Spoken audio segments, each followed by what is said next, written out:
we on? Are we going? We already got music going? You always do this every single time he does this. I mean, what are you talking about? I do this every time. You do every single time. How do we sound? Let's go back every single time. How do we sound? We got people strolling on in. We got 2, 3. You want to share it? 4? Did I share it? You can share it. You can share it. I thought I did. As much as you want. Let's see. And I do want to add the last thing about Plato, because I'm like literally fighting with people right now. Okay. And if all of you heard that, then yes. You don't have to get cray-cray. Welcome I to will the get Convo cray-cray. Couch, ladies and gentlemen. I am your co-host, Pasta Jardula. And I'm Fiorella. And today we have a great guest in the studio. Her name, you might know her, you might have heard from her, seen her.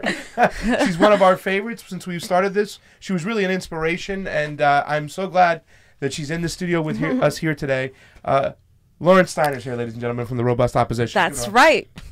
Thank you guys so much for having me on. I really love your show. Well, thank you so much. Thank you. You're a big inspiration to us. You've been doing this for a long time. I like to point out that you don't have to do this, that you have a desire to do this, and it gives me and the fam a lot of energy and fuel to get it going. So let's get the ball rolling. Let's jump into this today because I have a lot of questions, and I'm glad you're here in the studio. Maybe you can shed some light on the situation. I want to start off with talking about what the California progressives really got after this election, which was ugats, squadouche. And I know you're from the East Coast, so you know these words. Nothing, because we have a man by the name of Eric Bauman in charge. You have a history with him. He's just the tip of the iceberg over here. The Kimberly Ellis situation, you had a lot of light into that. You were covering that. I have argued from what we've talked about that was not a fair election. Superdelegates are not within California. They pulled some of the votes. Can you give us a little insight to what went on there? Because I want to kind of digress back to that situation when after the election of 2016, we had a chance to get progressive. You called Kimberly Ellis the activist candidate for state party. You called her the electoral activist. Yeah. You also called her the Keith Ellison of California, you mentioned. Well, let me just say, to be totally honest, I think what I was doing then was a little, I'm not going to use the term putting lipstick on a pig, because Kimberly Ellis is not a pig, but I definitely was framing that to our favor. Yes. Kimberly Ellis was the head of Emerge, which is an organization that trains women to run for office. She was a Hillary supporter. So she was never a burner. She was never really an activist, but Eric Bauman was so bad that I wanted to make her into an activist to present the contrast between her and him. He is what we call an old-style party boss. You know, they talked about in the DNC leaks how they could make the decisions in a smoke-filled back room. He would be the kind of person in that smoke-filled back room, and that's the kind of decisions that he made in terms of when he ran the LA County Democratic Party. And I probably wouldn't have activated for Kimberly Ellis as much as I did had I not had a negative encounter with Eric Bauman. And that was at a Bernie-Hillary debate watch party in November of 2016, or I should say 2015, in which he bullied me. He literally got up from around the table after being very aggressive with me verbally, and he pointed his finger in my chest and cursed me out, and to the extent where my friend, a Bernie person who was with me, had to put his hand in between us. And Bauman says, I wasn't going to hit her, but, you know, that's his body posture, and his verbal remarks made it sound like he was going to. But despite his differences, I just also want to point out that you would also do some reporting that he was taking over $12,500 a month from, you know, the farmers from Big Pharma. Right. Which also made him, once again, the establishment, status quo, blue dog, whatever you want to call Democrat. Right. And I asked him about that. At the e-board meeting that was in San Diego in December of 2016, I asked him about that. And he said, I have to make a living. I mean, he literally said that with no shame. He was making a living. He was the chief of staff of the Speaker of the House, and he was making a living that way. So in addition to his salary, and then he said, well, he never really lobbied Democratic Party officials. Well, what was he taking the money for then, you know? Yeah. He was taking the money to lobby against, Prop 61, which Bernie came to California to hold rallies for. And that proposition, as we know, went down in flames. Yes, it did. And we know that Big Pharma has a lot of sway. I will just tell a personal anecdote. My son had a viral infection. The first line of antibiotics didn't work. He is now on a drug by Merck that is literally $175 a pill. Fortunately, we have insurance, but if we didn't have insurance, it would cost me $3,500 to buy 20 pills that he needs to kick this viral infection. Every month? Is No, just for the course general? of the treatment. Okay. Yeah. But, people are dying yeah. from not having health insurance. People are cutting their pills in half, and this is what we're fighting for. So for Eric Bauman to call himself a progressive and to take money from Big Pharma, which has more money than God. I mean, Bernie basically went one of those rallies that I went to in Hollywood. I didn't realize until he said that they spend the most money lobbying in D.C., Big Pharma. I didn't realize that. I thought it might be Big Oil, but he said no, it was Big Pharma.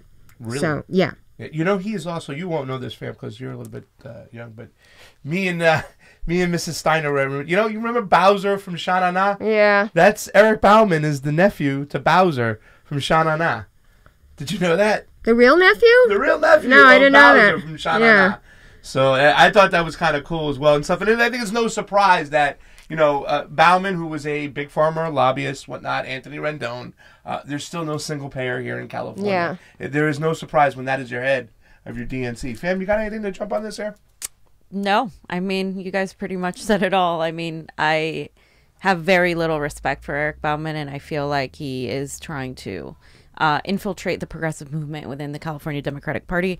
I think he's using his contacts to try to get more progressive support. I feel like overall, nationally, we did get some wins. However, within the California Democratic Party, it is extremely difficult to get progressives in there. There's always, I feel like, a co-opt happening within the progressive movement. And in the end, we come out with the same type of establishment corporate candidates. And the only two victories I was happy to celebrate were Alex Villanueva and Tony Thurman, and Tony Thurman. Yes. Yeah, me too. I think those were the only two ones that we had. Right? Yeah. Do we get anything else? Well, I don't know. Katie Porter still she may prove herself to be a progressive. I mean, she is for Medicare for all. She did work with Elizabeth Warren and the Consumer Financial Protection Bureau, and I'm very skeptical about Katie Hill. And what makes you skeptical of Porter, though, before you get to Hill? Because I remember before that, when I came to you, I said, Katie Porter, what is she all about? You said, I don't know. I'm having a feeling. I don't think she's progressive enough. Well, I'll tell you, because Octavia Tui, who you know from Orange County, implied that she worked for Kamala Harris, and Kamala Harris did not prosecute Steve Mnuchin. But I think that, looking back on that, it sounds more like a guilt by association thing. Yeah. I mean, I don't really know that it was Katie Porter's job exactly in that prosecution. I mean, that was a clear case. For people who don't know, I call her Counterfeit Kamala with a K, because I think she's a fake and a fraud and a phony. Oh, she is. And she basically... The Stacey Abrams money thing was ridiculous. You saw that, right? Yeah.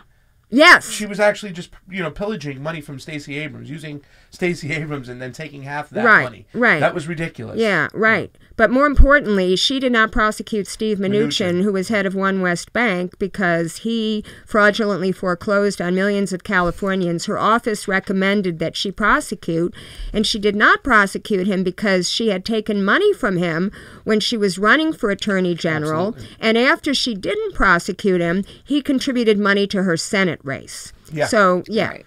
One hand washes the other. Florida and California has got that same thing where Republicans and Democrats seem to be working together behind the scenes.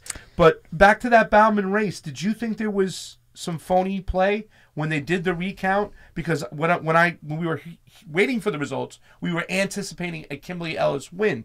And on the release statement that Bauman put on the DNC website, it would pretty much said that the audit found both Bauman and Kimberly Ellis had votes that were invalidated.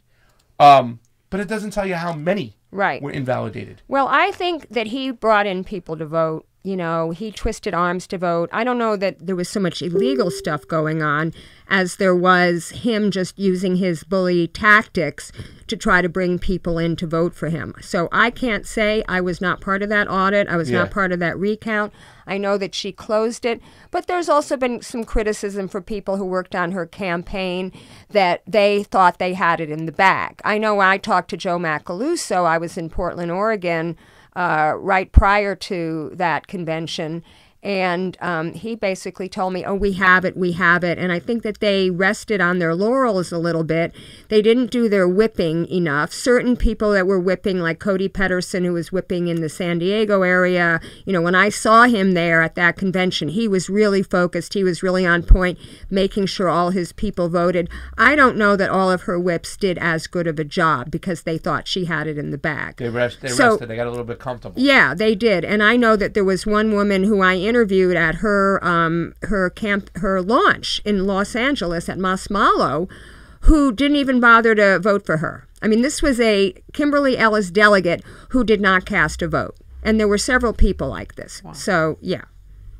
Yeah, I mean, who votes for these things? It's all the delegates. Yeah, right? the delegates. So okay. And there are super delegates, too. I mean, they don't call them super delegates, but they are the elected officials. Because you have to remember, the big sweep that we got, the 600 progressives that we got 2 years ago next month, were only the elected delegates. That's 1/3 of all the delegates. The other third is the Central Committee people. Yes. And then the final third are elected officials. So who's the Central Committee? I think the elected officials are part of they're like the super delegates of sorts. Yeah. You have the elected delegates, which which everybody's getting ready for now. What's the Central Committee? Where does that come from? Well, those are people who are also elected too, but they're elected by the delegates themselves. Okay. So. Yeah. So how many total delegates are there? And when is the next race? Is the next race now in 2019? I think it's in January. For the new chair? No. For the delegates. For the delegates. Yeah. When does the chair run again? I don't know. I think it's 2019. Okay. Do you have anybody in mind who you think should run for that position in California? You're an insider. No, because I dem exited. I'm not even in the Democratic Party. I don't really care who runs. Neither am I right now, technically. I mean, I don't know, but you don't care? So no, because look, I'm from Occupy, and in Occupy we had an expression diversity of tactics. So I support anyone who's trying to take over the Democratic Party, anyone who's trying to start the People's Party. I support people who are working on the outside with social movements. I support it all, a diversity of tactics. But I'm not involving myself with the Democratic Party. I'm on the steering committee of the California Progressive Alliance, which I have a great hope for. And I can talk about that if you want to spend a couple minutes on that. Because that's Gail McLaughlin's effort, and we're going to have our founding convention in the end of March in San Luis Obispo. It's important. Yeah. Because right now we can't have just anybody just jumping into the ring at any point, whatnot, and just trying to run. I think there has to be some type of alliance and committee that can put forth the right candidates this time out. Well, what we're working on, it's post-partisan. In other words, so it's not just Democrats. It's Greens. It's no party preference. Mm-hmm. I mean, even if there's progressive Republicans that want to join us. But it's corporate-free. And one of the programs, Gail's calling it, that I called it Adopt a Legislator, but I guess that's just her handy term for it, was an idea that I had. I had a couple of conference calls after the election in 2016 trying to start a Bernie-crat organization. And what ended up happening was Karen Bernal and the Progressive Caucus of the Democratic Party sort of waylaid what we were talking about on those calls all into the Kimberly Ellis election.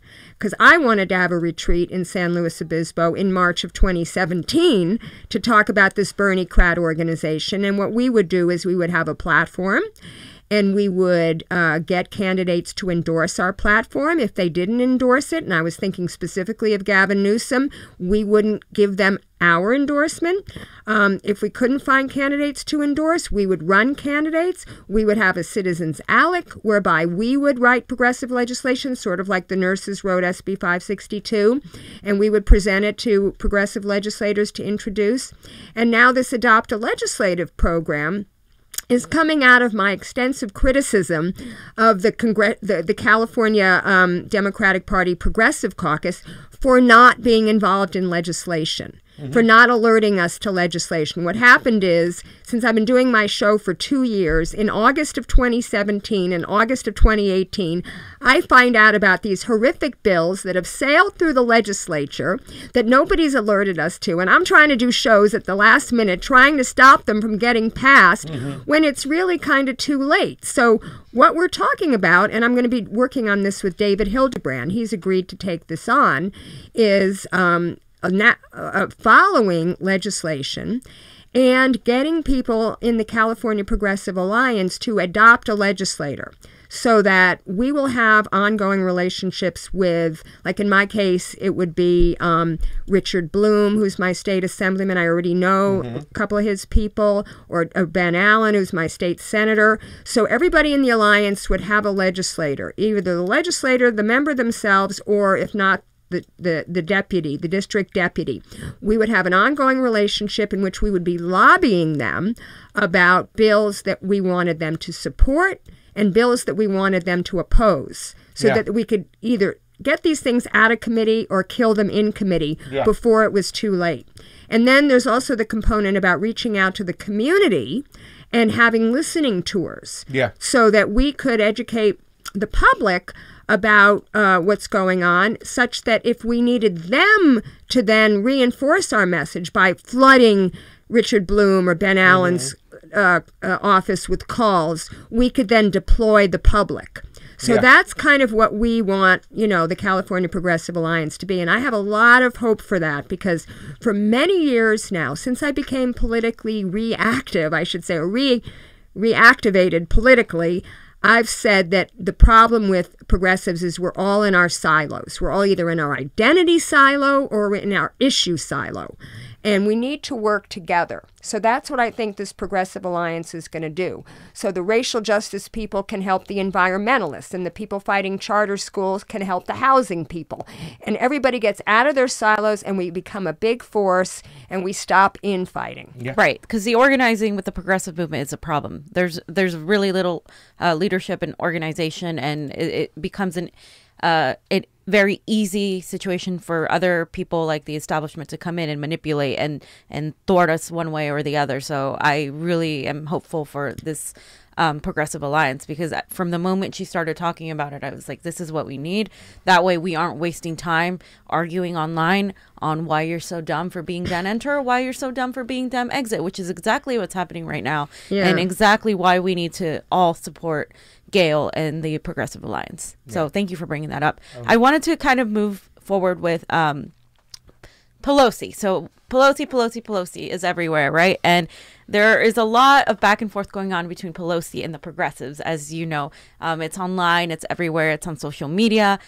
And just the other day, we saw this from a soon-to-be Congresswoman, Katie Hill. So let's go back to Katie Hill.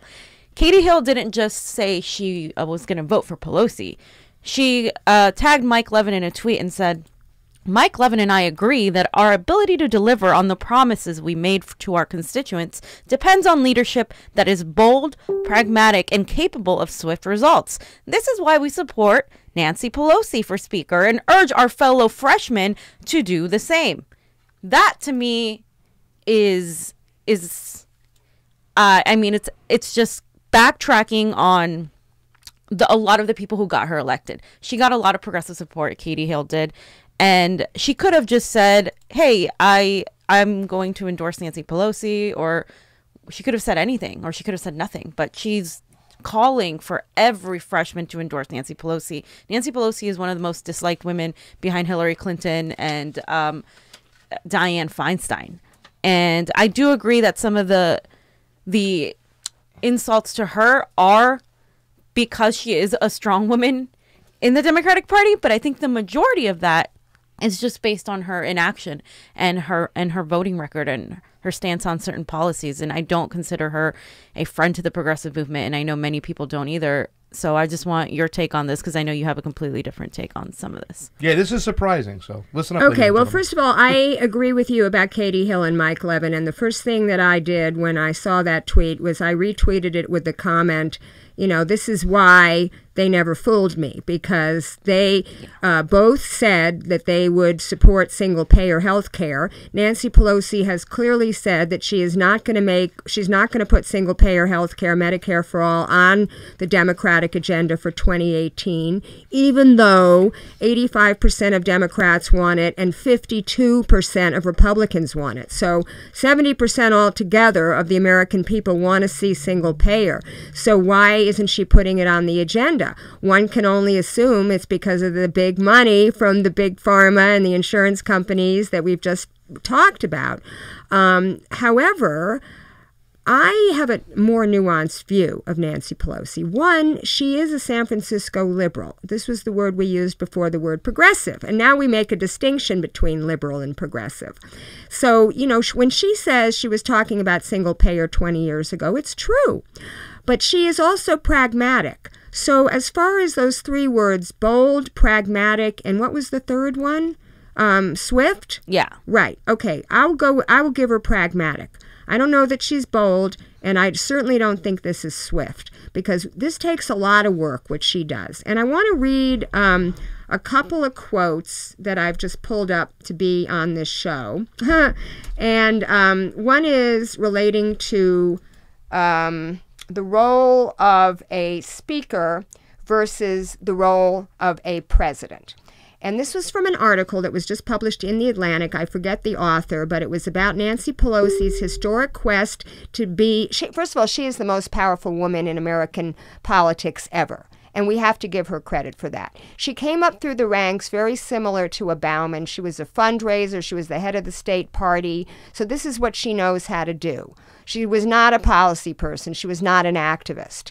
And then she became a representative, and then she became historically the first female speaker in 2008 when Obama took control. So this article is about her quest to become the speaker for a second time. And this author says, to a greater degree than presidential candidates, congressional leaders have their public image defined by their political opponents. Their job is less to inspire than to govern, to translate lofty promises into tough compromises. And that's what I want to speak to, because I was following Pelosi 10 years ago when, first when she was the minority leader and Bush was the president, and then when she became the speaker when Obama became the president. And she passed some really good environmental legislation. She passed an energy bill that had not been passed in decades to raise the fuel economy standards to 35 miles per gallon by 2020, and also to put some money into renewable energy.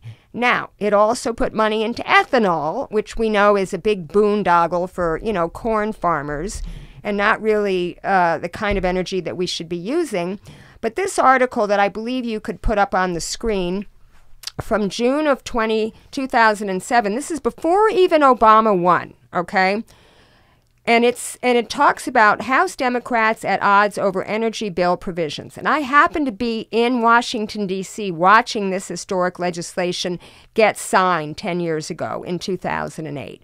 And it basically says, before the July 4th deadline, she said, for coming up with an energy independence package of legislation, House Speaker Nancy Pelosi, well, wait a minute. So she was Speaker in 2007. So we had the majority in the last term of Bush, I guess, is trying to pull together the pieces of an energy bill from 10 committees and warring Democratic leaders. So you have to understand that there was John Dingell, who was House Energy and Commerce Committee chairman, and he's from Michigan, which is a car state.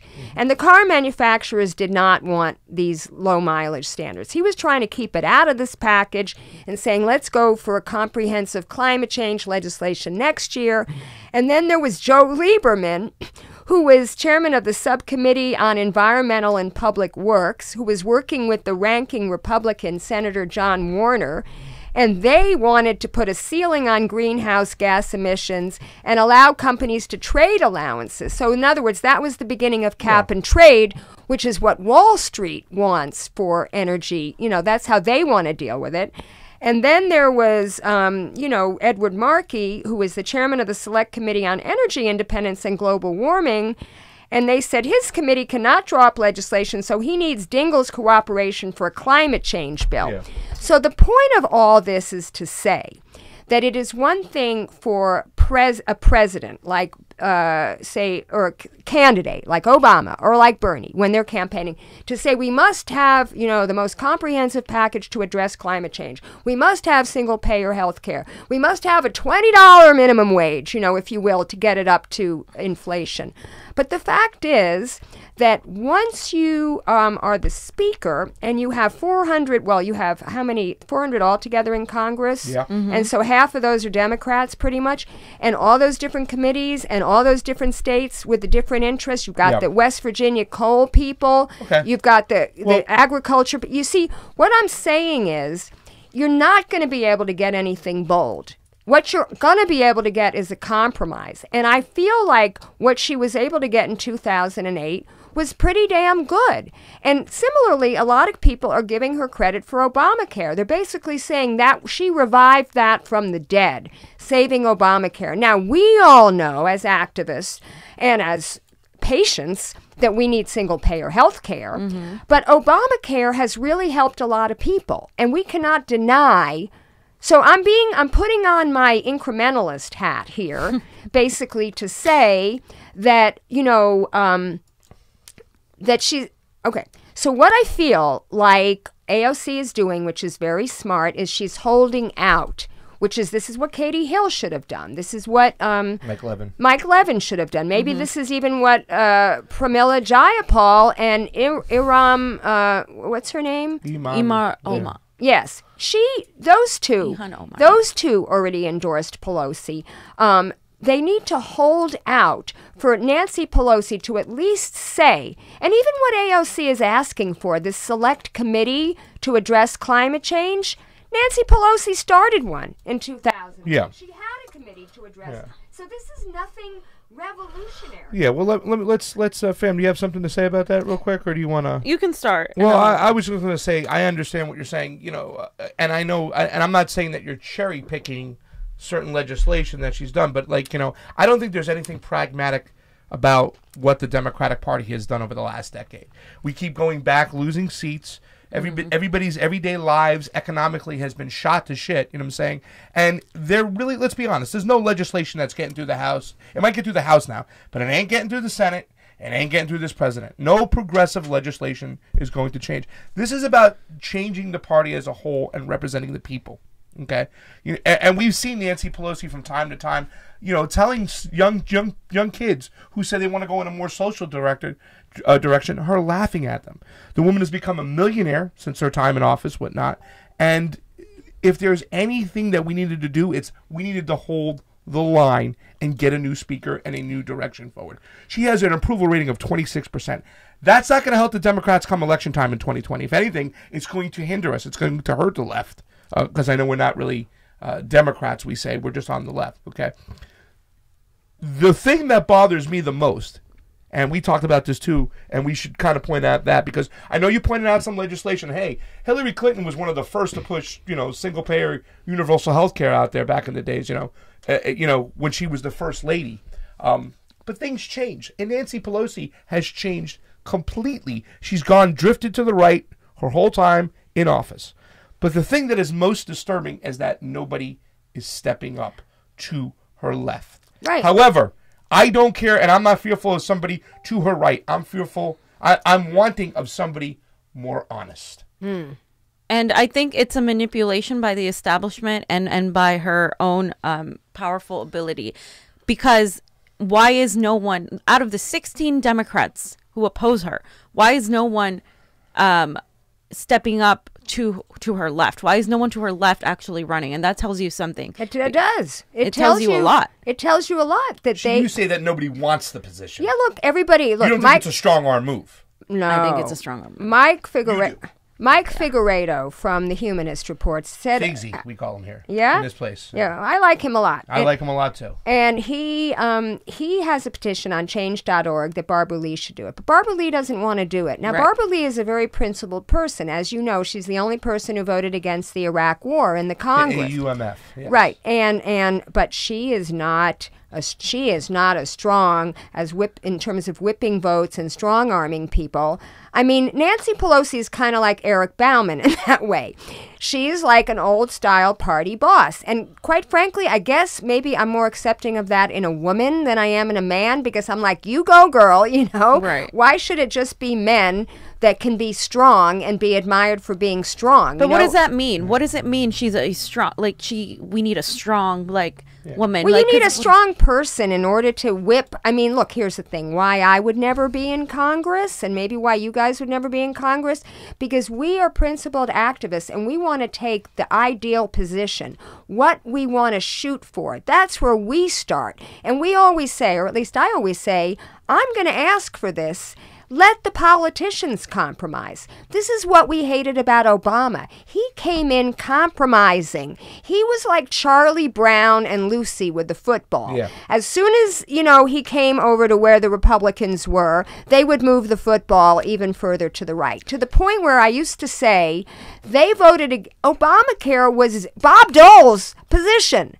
It was a Republican program cooked up by the Heritage Foundation, implemented by Governor Mitt Romney, and proposed in the federally by Bob Dole. So he thought he would give that to them, just like he thought he would give them Merrick Garland, who was Orrin Hatch's choice. Orrin Hatch is as right-wing Republican senator as you can get, but just because it was Obama. He didn't pay attention to Mitch McConnell, who said, we are not going to give Obama anything. So the first quote that I read, the president, he should have been out there advocating for the most progressive positions. But the problem was Obama was not a progressive. He fooled everybody. Yeah, and neither is Nancy Pelosi. Has nothing progressive about her in my mind. And when we say strong, I want somebody to be strong on their convictions. I want somebody to stand up strong for no war, stand up strong for a Green New Deal, stand up strong for those things. I don't care how tough she is with her bullshit platitudes, to be perfectly honest. Exactly. I just feel like it's time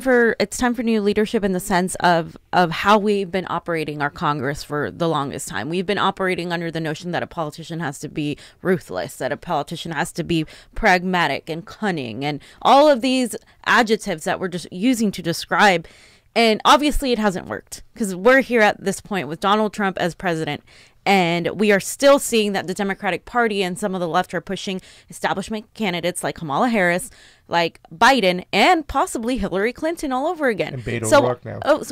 That's another thing we'll discuss later. But to me, it's like I'm done with these adjectives of describing someone that's supposed to be a certain way. And I think we need Congress people like Ocasio-Cortez and even more radical than her in there, who aren't afraid to be like, no, I'm sorry, I don't support Nancy Pelosi. Because even Ocasio's response wasn't good enough for me. And I know what she's doing. I respect what she's doing. And I thought she did the best out of all the people that responded. She's saying, out of all the people running, she's the most progressive. So let me go ahead and read this quote that she was making bean soup on Instagram and talking about a lot of the issues, which is awesome and smart, because that directly points to millennials and the younger generation. So she said, my standard in this is I'm going to support the most progressive candidate that's leading the party, and right now that is Nancy Pelosi. In terms of the running, I would like to see new younger leadership, but I don't want a new leadership that's more conservative. And then she also says, I do think that overall in government we need more young people and we need to transform our leadership, but when we say no to Pelosi just for the sake of that, we don't want to put ourselves in a position where we end up with a more conservative leadership. That's the thing. There's 16 or 17 people that signed that statement saying they're not going to support her, and they're all conservative. And I think that we need to exact promises out of Pelosi before we give her endorsement. Exactly. Just like I was telling people they needed to exact promises out of Gavin Newsom before they gave him their endorsement. Exactly. I think the nurses thought that he was going to support single payer, and I think they're going to be sadly mistaken. Of course. 100%. He already started backtracking from it during the campaign. They had to call him to the woodshed and make him have another statement about it. But Okay, so this is complicated. This is very complicated to get that. So in my mind, again, going back to diversity of tactics, I think we have to keep still pushing for single payer while we do all these other improvements. Okay? Yeah. I don't think we do one or the other. So saving Obama, and I'm completely contradicting myself from a year and a half ago when I made a video. I made a live stream about Indivisible, how they were there saving the ACA. Yeah. Well, actually, I'm not contradicting myself, because what I said was they had an hour-long conference call with the ACLU, with Planned Parenthood, who we know is not for single payer, and they were talking to all of their supporters in the country about how you should call your congressperson and tell them we need to save the ACA.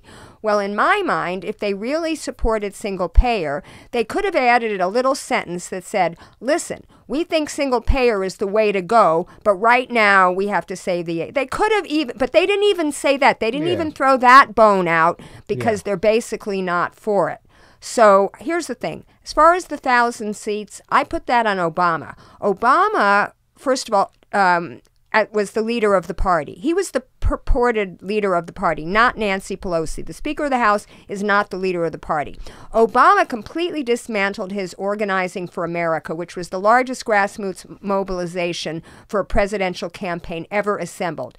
He could have kept that group intact to help lobby for the bills in the same way that we're talking about the California Progressive Alliance getting the public to lobby our local legislators. He could have kept that group intact, but he dismantled it. He dismantled Howard Dean's 50-state strategy, and he was all about this cult of personality. And now he's a total corporatist. You know, if you want, we can go on and talk about... No, I mean, but it's I mean, you could give some you can put some blame on Obama, but you have to put a lot of blame on Nancy Pelosi. Do you remember her last year reading the Better Deal? It's like she didn't even read it. The mergers. I mean, this lady has a 20%. But that's the DNC. Approval rating. That's the DNC. Yeah, but she's the strongest leader within the DNC, the strongest woman. You said so yourself. And once again, when it comes back to this whole progressive caucus that has 77 members in the House, they should have held out. Nancy Pelosi, you won't get anything. The progressive caucus stands still unless you come out for single payer. I agree with you. They didn't even do that. I agree with you. And once again, we're digressing, and that is the big thing when we see a lot of... And also, Fee has pointed out so many times online, these people are so myopic. It's going to hurt us in 2020. The woman has a 26%, I keep saying it. And Republicans use her. But that's because the Republicans have really... If we change the whole direction... They use the right points to attack her. I mean, they're using valid points, and that's the problem. When they're using valid points to point out things she's done... No, they're calling her too liberal, the Republicans. I know that, but within the liberal term that they're using, they are also putting in her policy issues and her failures, and I just think that I understand, like, we don't want another a more moderate speaker, but I feel like that's a manipulation by the establishment, because nobody else to her left is running, so the only people running are more moderate than her. Okay, so why don't we go to those people and say, hey, why don't one of you to the left of her run, and you guys will get her out of the House? And if that doesn't happen, you can rescind your endorsement. You don't have to say a thing. But to have progressives out there being like, well, I think she's going to be good because, you know, maybe she'll like promote single payer. She hasn't shown any notion of going to pass or promote in any way, shape, or form Medicare for all. Not at all. Right. And if I'm a delegate, or if I'm someone in the party, I'll be like, okay, Nancy, we will support you. Please support Medicare for all. Write it down, sign the paper, and we will support you for I speaker. agree with and that's you. How you do that. I don't know why this select committee on climate change is where AOC is drawing the line, the Green New Deal. Because Nancy Pelosi has proven herself to be good on climate change. I don't know why she's not bringing up single payer. I think every single person in that progressive caucus should withhold their endorsement until she agrees to put single payer on the platform. Yeah, I agree too. And I think that's kind of like the flow that I'm seeing. That's why that people are holding off on not endorsing her or on endorsing her, because an article in The Atlantic came out And Alexandria Ocasio-Cortez said that if we pass Medicare for all, I'm going to be silent as a lamb, because that's one way that you can get Medicare for all is the one thing that can unite everybody, right? Because everybody wants it pretty much, right. and if we can get that passed, people are willing to do a million different things. I obviously think there should be nuance to that. I don't think like it should just be like a one issue thing that we support a candidate on, but I think that's at least the very least that she could do. I'd shut my mouth. I'd be quiet as a lamb for single payer. Yeah. Nancy Pelosi, single payer. Look, give me something. But once again, we're getting nothing. And where is the state of this Democratic Party going right now? I mean, it's just, we're in shambles. We got nothing here. And once again, we're getting fed Nancy Pelosi. Well, that's big money, and that's corporate contributions. So now let's go back to our losses in California. We lost because our corporate-free candidates didn't have enough money. And let's talk about a very often quoted statement that the only thing that beats money power is people power. There's nobody that had more people power behind her than Jovanka Beckles, but she still lost by 10 percentage points. You know why? Because Buffy Wicks's money power bought people. She was able to hire paid canvassers. So they had what we learned from AOC's victory and Cara Eastman's victory, at least in the primary, and the 2 DSA candidates in Virginia, is the more face-to-face contacts you can have with voters, the better you do.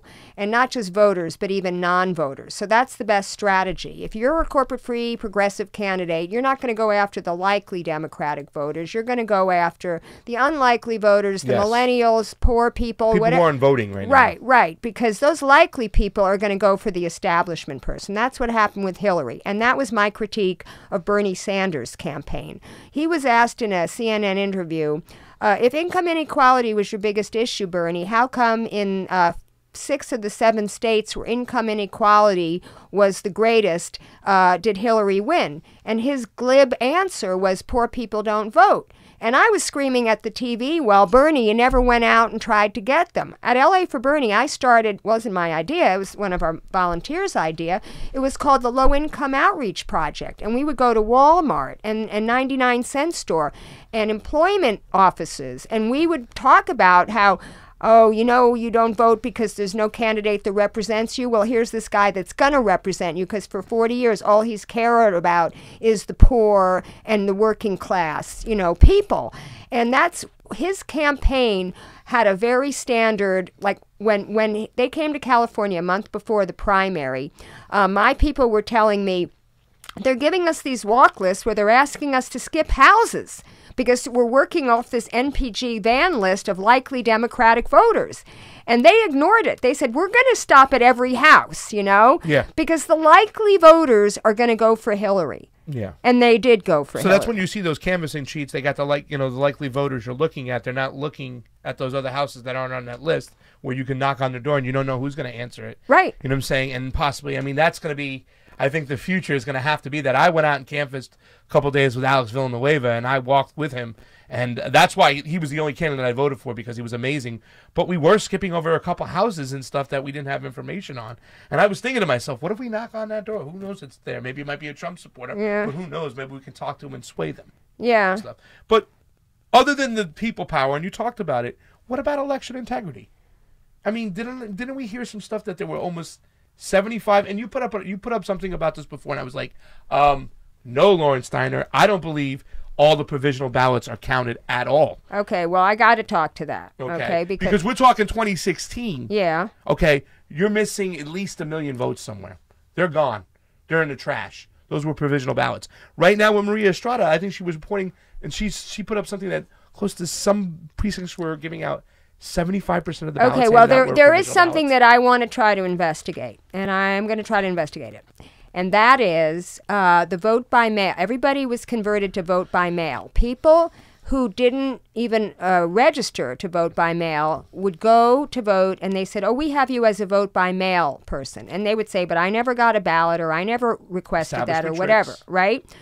Well, okay, first of all, you have to figure out behind these conspiracy theories who's doing the conspiring. Remember, California is a Democratic state. Now, I will tell you from 2016 that provisional ballots is a fail-safe measure to make sure that every ballot is counted. It's not like in Georgia or Alabama or some of these corrupt states where they give black people provisional ballots so that they won't count them. California, it's fail-safe. I have a friend who worked in the data department of the LA County Registrar, and I can go to my private messages.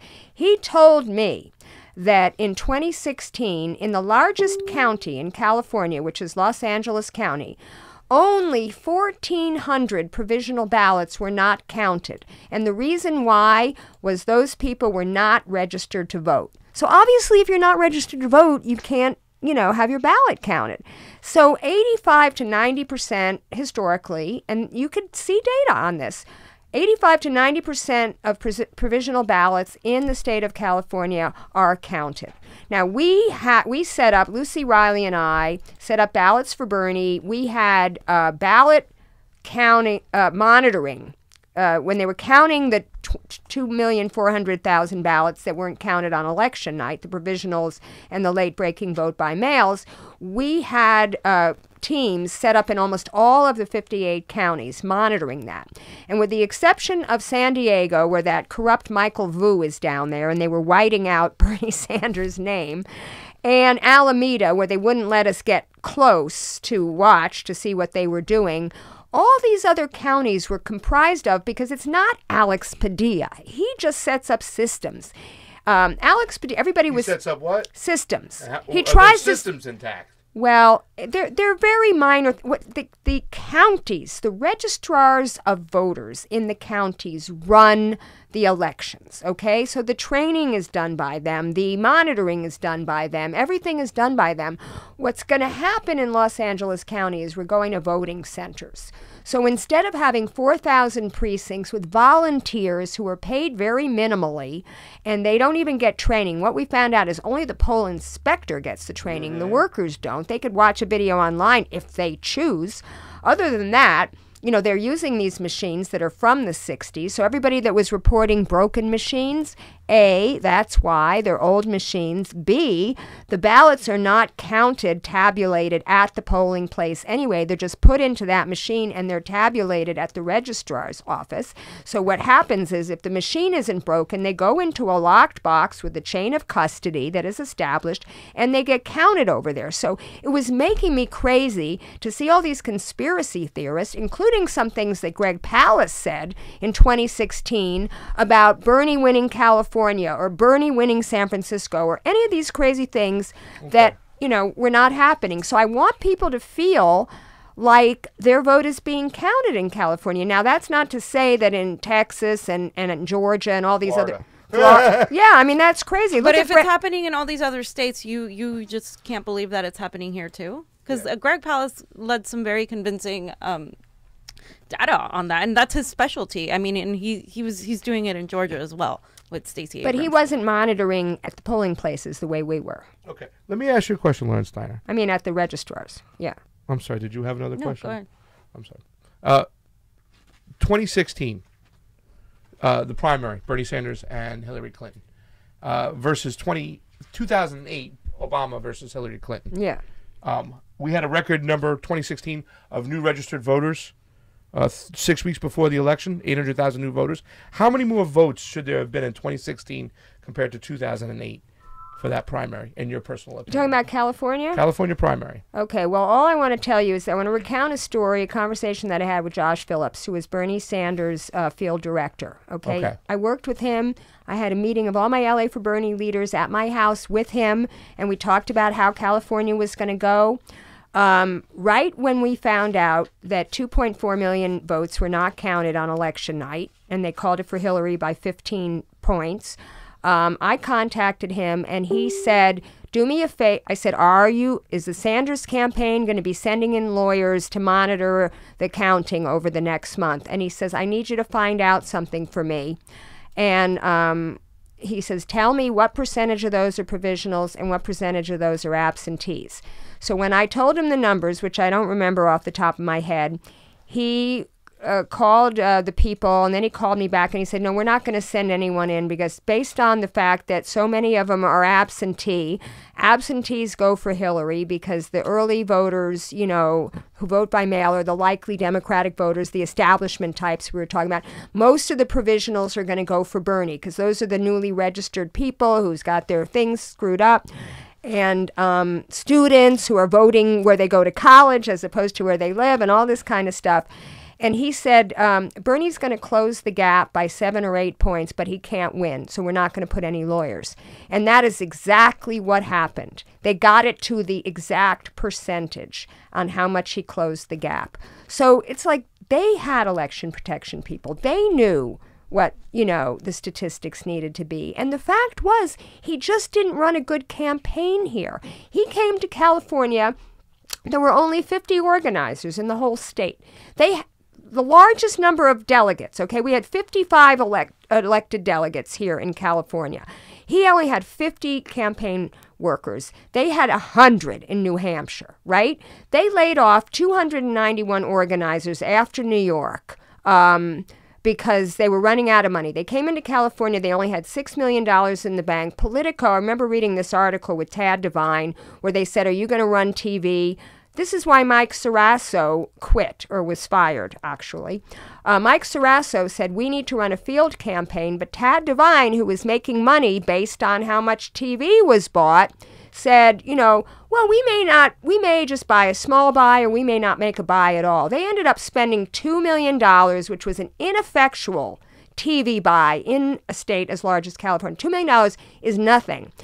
For that $2 million, they could have hired back those 291 organizers that they fired and fanned them through the entire state of California. So from my mind, being on the ground for 2 years, I started LA for Bernie before many of the national people were even hired. I started it in May of 2015. Watching the way that campaign went down, not just in California, but in other states, there were so many mistakes that, the campaign itself made that we can't just blame it on shenanigans. And I will go to my grave, attesting to that. Yeah, I definitely think that there were a lot of mistakes made. And also, a lot of the criticism he received from people of color that they didn't feel included. And that's something he needs to take onto the road. So I did want to move on. Did you want to move on to your next? No.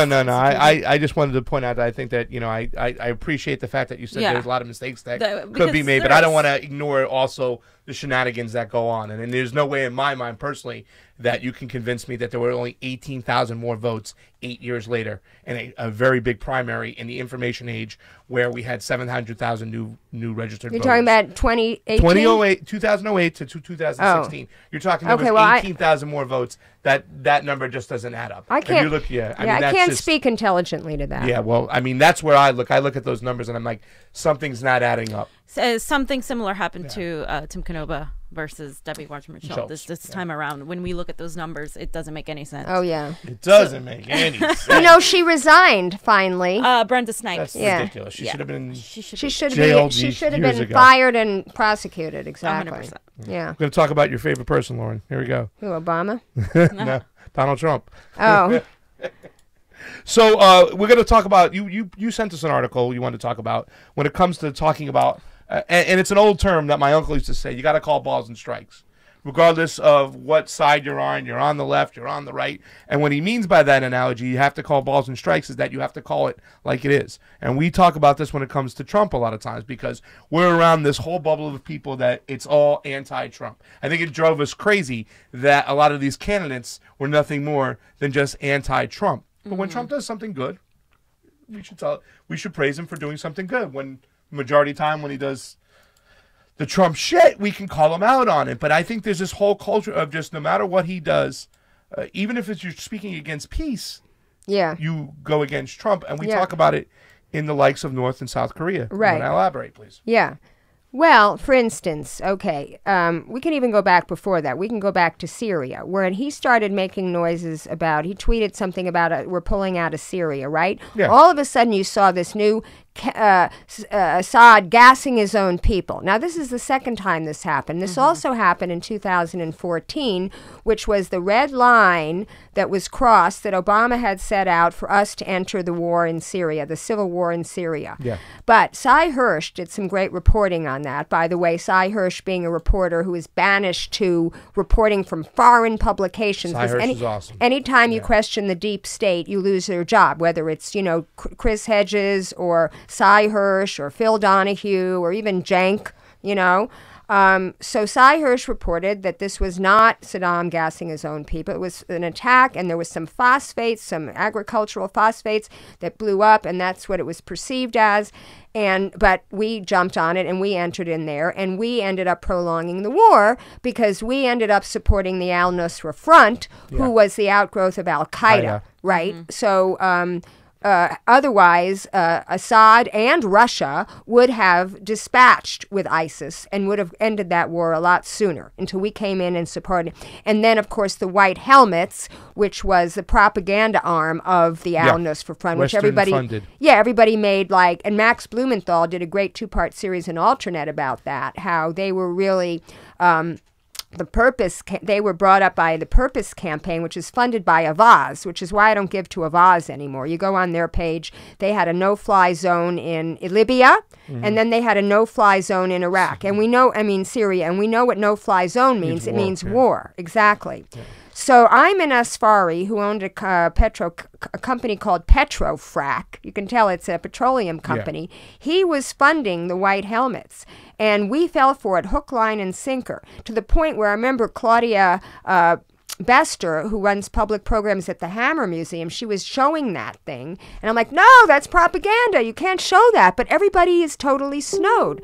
So Trump tweets that we're going to get out of Syria. And the next thing you know, all of a sudden there's this new Assad is gassing his own people. And that's when Trump tweets out dirty gas-killing animal, he calls Assad, and then bombs their airfield, okay? Yeah. So this is what the deep state does. And I use the term deep state knowing that it's been expropriated by the alt-right. I first heard it in 2014 on Bill Moyer's show, okay? And it was a show called Anatomy of the Deep State with Mike Lofgren, who'd written a book on it. And he was the one to say that the deep state is really the military-industrial intelligence complex backed by Wall Street that really runs things. And you can call it the permanent government if you want. But the fact of the matter is, anytime someone uses the word deep state, you're now all of a sudden considered to be alt-right. So this is what's happening in North Korea.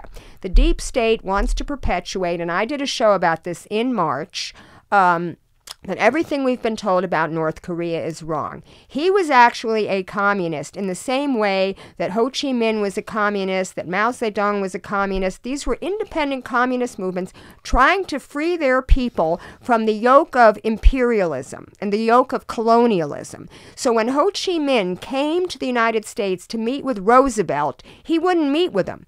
So then, of course, Truman said that the domino theory, because Truman was propped up. I don't know if you guys know this story, but if you watch Oliver Stone's Untold History of the United States, he talk about shenanigans at the Democratic National Convention in Roosevelt's last term. They pulled a fire alarm because Henry Wallace, who was the vice president, they elected the vice president separately then. Henry Wallace was winning, and he was very much the Bernie Sanders of his time. It was a Bernie versus Trump. Right. So they twisted arms overnight, pulled the fire alarm, cleared the convention, twisted arms, and then the next morning Harry Truman won. And he was the pawn of Allen Dulles, from the head of the CIA, and his brother John Foster Dulles, who basically came up with this whole domino theory that if we lose, Vietnam, well, actually, North Korea was before Vietnam. So when was Truman? He was 56, was this? No, he was before that. It was in the 40s. Yeah, that was the late 40s. Right. So obviously, North Korea was I did my whole show on it, okay? And it was in March, and it was basically that everything we were told about the Kims, the first Kim, this is now the grandson Kim running thing, is wrong. And the reason they have all those nuclear weapons is to defend themselves, because if they didn't have a nuclear deterrent, then we would have dispensed with them a long time ago, the same way that we dispensed with Libya. So basically, South Korea is under the control of the United States. They never declared an end to that war. They want to have a peace treaty. They want to be one Korea. I went to a 4-hour teach-in on this at UCLA. Abby Martin spoke at that. And how does Trump play a part in that? Well, Trump plays a part in it because for his own egotistical reasons, because he does everything for egotistical reasons, he wants to achieve peace with North Korea.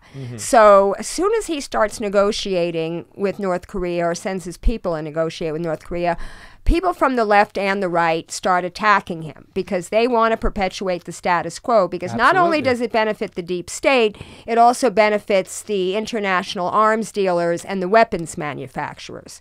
So just recently, this article that you're posting was a response, and there's been 2 responses, one in The Nation by Tim Shorrock and one in The American Conservative by Gareth Porter, basically using the same word about this New York Times piece that by David Sanger, who is a reporter who should know better, was that it was deceptive. Yeah. That he didn't even look into what he was reporting about to say that these particular nuclear weapons that he's still building violate the treaty, because they're not even in the treaty. They're totally transparent. He should still be building them. Anyway, he's going to be on my show next week, so I'll be getting into this a little bit more with him. But basically, it's a case of, like you say, they're always piling on to make Trump look bad. So even when he does something good, like trying to establish peace with North Korea, even if it's for the wrong reasons, they've got to belittle it and try to sabotage it. Right. It's the same thing as it's always been. The military-industrial complex and the deep state are in control. The presidents are just encouraged to follow what they do and what they say. And that's why you see a lot of these right-wingers starting to promote that. And the danger in that is that we need to understand nuance. We need to understand that these people are, like Alex Jones, are using that and then twisting the rest into something that's not true. But we need to be able to talk about the deep state because it's a reality, and it's not just happened with North Korea. It's happened with countries like Venezuela, countries in Central America.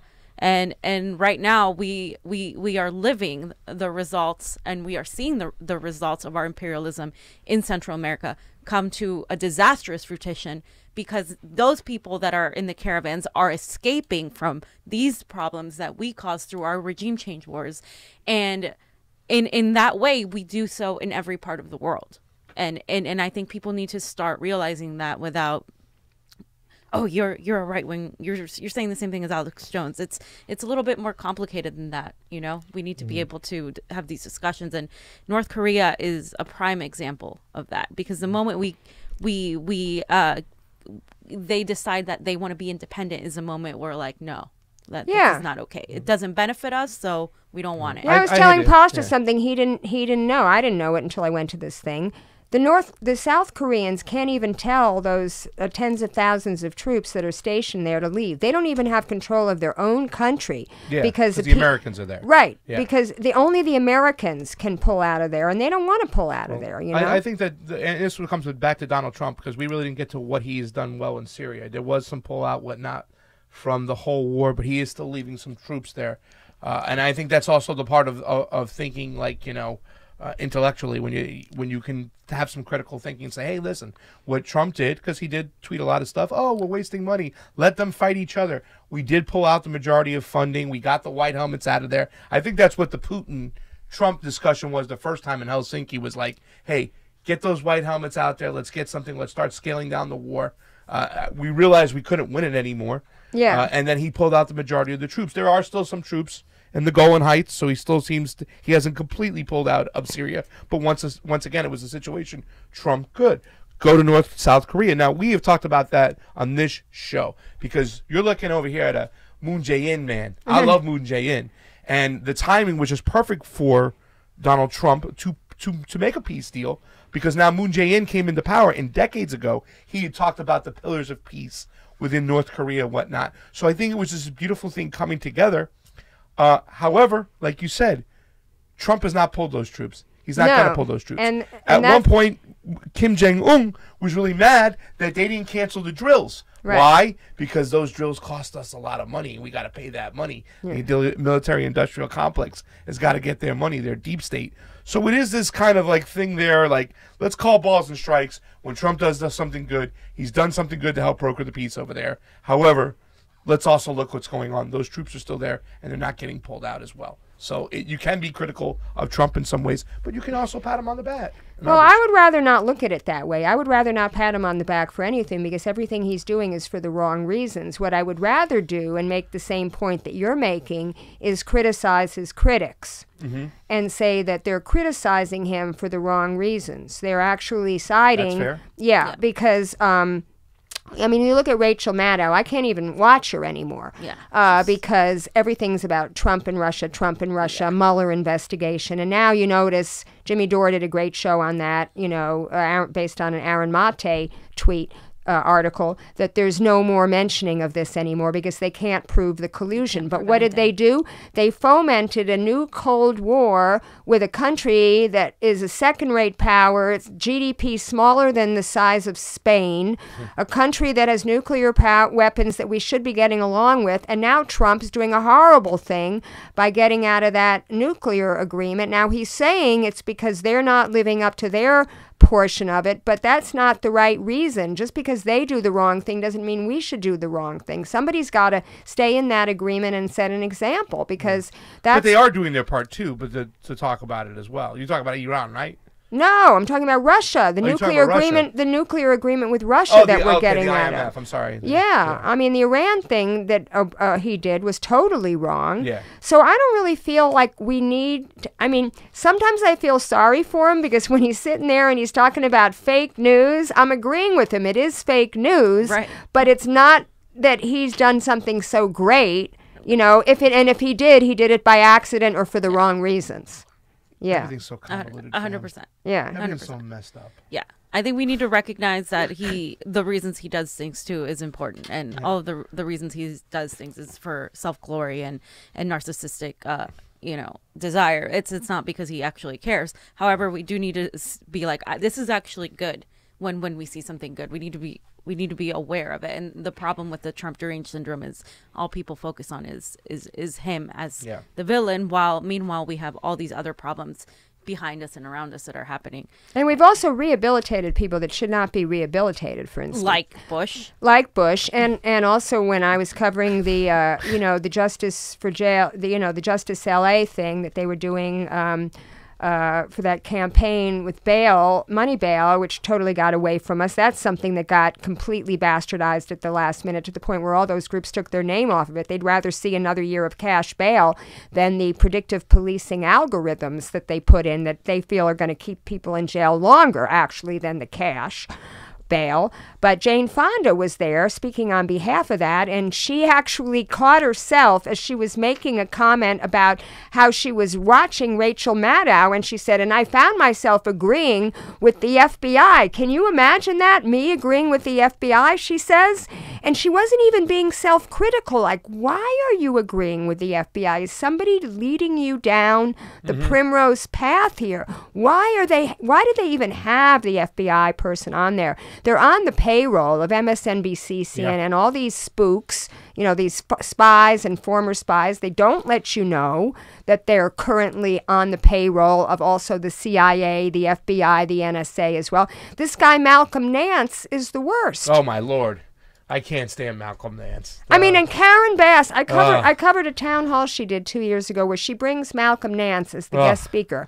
Karen Bass, who still calls herself a radical Marxist, by the way. She's bringing Malcolm Nance? Yeah, she's a split personality. The way she governs as a congresswoman is completely different than the way she still is.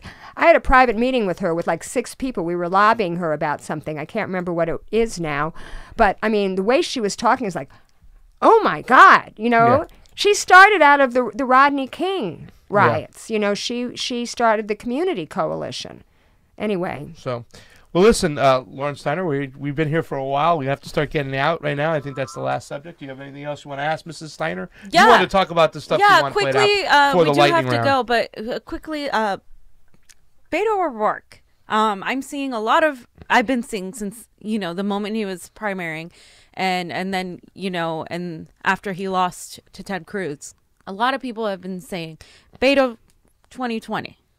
The man lost to Ted Cruz. He doesn't have the qualifications, in my opinion, to even be touted as president. And yet we have progressives online fighting because they want him to run. And he said he wasn't going to run. And now he's like saying he may or may not do it.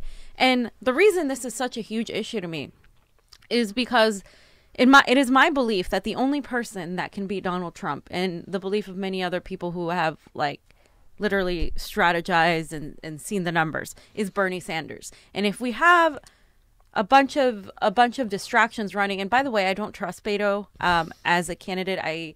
His background and his father's background, his dad was a corporate man who did a lot of damage to the Latino neighborhoods in Texas, and Sema Hernandez, who was primarying against Beto O'Rourke, was the actual progressive candidate. He got a lot more marketing, more public appeal, and so he won the primary. So I don't even trust him, and he backed away from Medicare for All. People are saying he didn't, but he absolutely did. And so my whole stance in this is, why are we pushing a candidate? It just seems like a bandwagon thing. Oh, Beto 2020. I don't even have very much against him except what I've just mentioned. I just think it is a bad tactic and a bad strategy for progressives to all of a sudden be touting him as a candidate. The first time we did that was Obama. And one of the times we did that was Obama, and look where it got us. Yeah. Look where it got us with a Hillary Clinton. Oh, it's that type of candidate. It's not going to happen, and I think it's just actually going to hinder us. Well, I think he's more of an Obama than a Hillary Clinton because he's very charismatic. Exactly. Hillary Clinton is not at all charismatic. She's the opposite of charismatic. But he's also young. He also seemed to be able to bring a lot of people together. He ran a positive campaign. Mm-hmm. But the fact of the matter, he's also very wealthy, and we're trying to stay away from wealthy people. Yep. And his wife works for a charter school. And you know how I feel about charter schools. We do. So, we all feel about They're think fishing. Yeah, Obama They're 2.0. again. No? What? They're fishing again. It's like the establishment's fishing for a candidate. It was like when they had the what was the speech? When Trump had when you do the yearly speech, help me out. State of the Union? State of the Union. They had Kennedy try to do the opposition speech against him. It's like, you're just trying to search for any. Oh, here's somebody with that name. They were trying to search for any, and that's what they're doing. He's another one who doesn't support Medicare for all. Yeah, Kennedy, 100%. Yeah, he's too much into big pharma. So yeah, and I do agree that they're fishing, but he's also being courted by many, as quoted in this article, high-profile Democratic donors. I mean, he has to take. So he's being courted by these people, and they are willing to throw in money against him. And I feel like if they throw in money and he gets the establishment behind him, and he has a lot of progressives behind him, it's going to be another mistake. See, that's why I think, and I also talked to Gail about this, that some sort of campaign, I talked to Cenk about it when I was on Aggressive Progressives last week, some sort of campaign finance piece of legislation has to be our order of business. Because what happens is our corporate-free candidates were shut out because they didn't have the money. And as long as people like Eleni Kounalakis is allowed to put in, $4 million of her own money, $4.5 million of her father's money, and beat out someone like Gail, who is so much of a better candidate. She even beat out Ed Hernandez, who I ended up voting for Ed Hernandez. Not that I think he's so great, but I just was so offended that this woman could buy herself this lieutenant governor. She had no background. She was Obama's ambassador to Hungary simply because she was a big donor to him.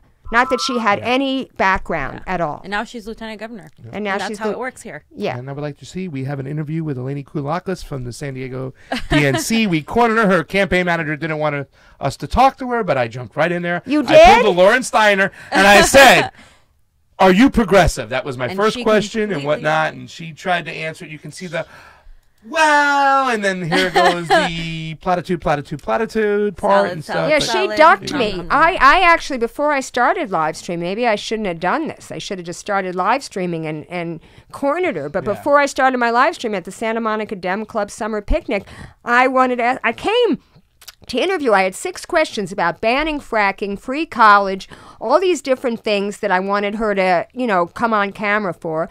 She said she wouldn't do it. She gave me her communications director's email address. She said she didn't have time. Meanwhile, she was just milling about. Every other candidate that was there talked to me, So She's phooey on establishment. her. She knew who you were. It's Yeah, kind of she like, knew. oh, Lawrence. Like I've seen so many campaign managers go, that's Lawrence Steiner over there. You're talking to Alexandria Ocasio-Cortez. Oh, it's Lawrence Steiner. I know you, Lauren. Everybody knows Lawrence Steiner. So Elaine didn't want to answer any tough questions. So No, and then when I shouted ducked him and out covered. when she was speaking, and this is like talk about Trump. Okay, here's a good thing. You're gonna love this. She's saying, and I sit on the Coastal Commission. I'm gonna make sure that Trump is not allowed to drill offshore. And I said, what about banning fracking? I shouted it out, and she goes, oh, we have a heckler.